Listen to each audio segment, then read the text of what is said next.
पितृपक्ष यानी कि श्राद्ध आज से शुरू हो रहे हैं। 25 सितंबर 2022 को सर्व पितृ अमावस्या या फिर पितृ विसर्जन जिसे कहा जाता है, उसके साथ श्राद्ध खत्म होंगे। हिंदू कैलेंडर के अनुसार हर वर्ष भाद्रपद की पूर्णिमा तिथि और अश्विन माह के कृष्ण पक्ष की प्रतिपदा तक पितृपक्ष रहता है। पितृपक्ष के इन 15 दिनों में पितरों की पूजा की जाती है, तर्पण किया जाता है, पिंडदान किया जाता है। हालांकि इस बार श्राद्ध 16 दिन का है।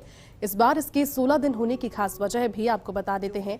दरअसल इस पर क्या पूरी वजह रही, इसके बारे में विस्तार से आपको समझाने की कोशिश हम करते हैं। तो श्राद्ध में जिन चीज़ों से दूर रहना चाहिए, क्योंकि हर दिन का समय इन चीज़ों से दूर रहने के लिए और अपने पूर्वजों को खुश करने के लिए बेहतरीन है। कभी गलती से भी रात के समय में श्राद्ध नहीं करना चाहिए। महत्वपूर्ण बातें हैं जो आपको बता रहे हैं, क्योंकि माना यह जाता है कि रात राक्षसों का समय होता है। बासी भोजन का सेवन करने से सावधान बचना चाहिए। लहसुन, प्याज, मांस, मदिरा इत्यादि का सेवन भी पितृपक्ष के दौरान, श्राद्ध पक्ष के दौरान निषेध है। नहाते समय तेल, उपटन का इस्तेमाल करने से बचना चाहिए। किसी भी तरह के शुभ काम करने से श्राद्ध पक्ष के दौरान बचना चाहिए। नए कपड़ों की खरीदारी पर भी रोक होती है। बाल, दाढ़ी और नाखून काटने से भी बचना चाहिए।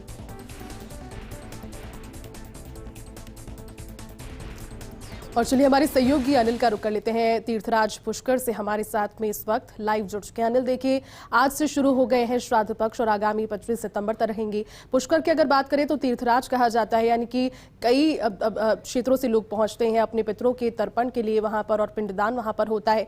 किस तरह का वहां महत्व और क्या जानकारी इस पर आप देंगे? और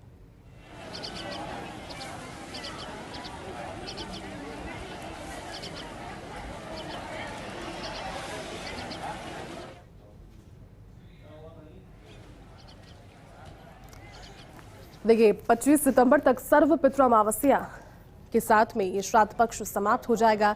15 दिन के लिए किसी भी शुभ कार्य को करना निषेध है, क्योंकि 15 दिन सिर्फ और सिर्फ समर्पित किए जाते हैं हिंदू मान्यताओं के अनुसार अपने पितरों को, अपने पूर्वजों को, उनके तर्पण के लिए, उनकी शांति के लिए, उनकी खुशी के लिए। और किसी भी तौर पर, किसी भी वजह से अगर उनमें नाराजगी हो तो इन धार्मिक क्रियाओं के आधार पर या फिर उनके श्राद्ध को अगर धार्मिक रिवाजों से निकाला जाए तो पितरों को, पूर्वजों को खुश किया जा सकता है। पुष्कर के काफी महत्व है, क्योंकि तीर्थराज पुष्कर को कहा जाता है। वहां से हमारे सहयोगी अनिल हमारे साथ में जुड़े हुए। अनिल, तीर्थराज पुष्कर में न सिर्फ प्रदेश के बल्कि देश से भी कई लोग पहुंचते हैं। पूजाएं वहां पर बाकायदा इसके लिए की जाती है, पितरों के तर्पण के लिए और आत्मिक शांति के लिए। आज से श्राद्ध पक्ष शुरू हो रहा है, क्या जानकारी इस पर और देंगे?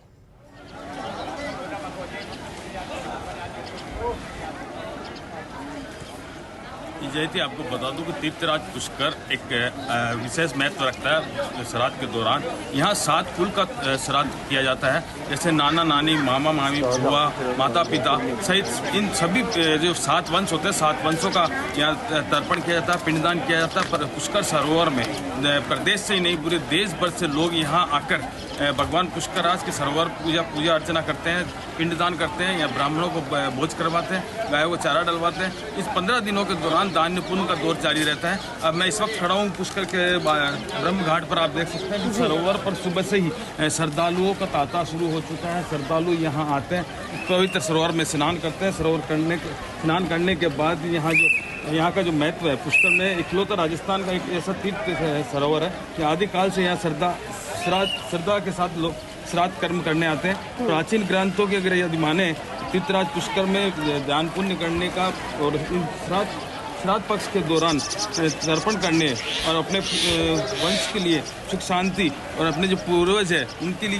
उनकी आत्मा को प्रसन्न करने के लिए यहाँ काफ़ी महत्वपूर्ण पूजा पाठ की जाती है। इसके चलते यहाँ पूरे देश भर से श्रद्धालु इस 15 दिनों के दौरान यहाँ पुष्कर पहुँचते हैं। आज पूर्णिमा से लेकर अमावस्या तक की ये श्राद्ध पक्ष माना जाता है। जी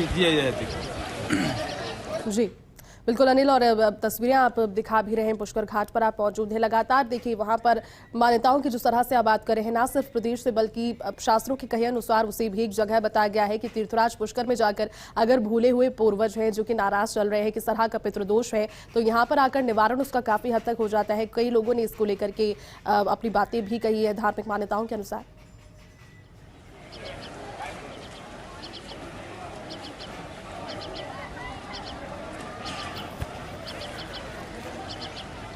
धार्मिक मान्यताओं की बात की जाए तो यहाँ तीर्थराज पुष्कर में श्राद्ध किया जाता है, उसका विशेष महत्व है। आपको बता दें कि इतिहास गवाह है कि भगवान राम ने भी पिता दशरथ के जो पिंडदान या वनवास काल के दौरान किए थे। यह पुष्कर के पास गया कुंड है सुदाबाई, जहाँ भगवान राम ने जो आदमी अगर बिहार की गया नहीं जा सकता है वो पुष्कर के सुदाबाई गया में आकर अपने पूर्वजों के पिंडदान कर सकते हैं। इसीलिए भगवान राम ने वनवास काल के दौरान पुष्कर के सुदाबाई कुंड पर पिता दशरथ के पिंडदान कर तर्पण किया था। बिल्कुल, चलिए अनिल, बहुत बहुत शुक्रिया तमाम जानकारी के लिए, साथ जुड़ने के लिए। आगे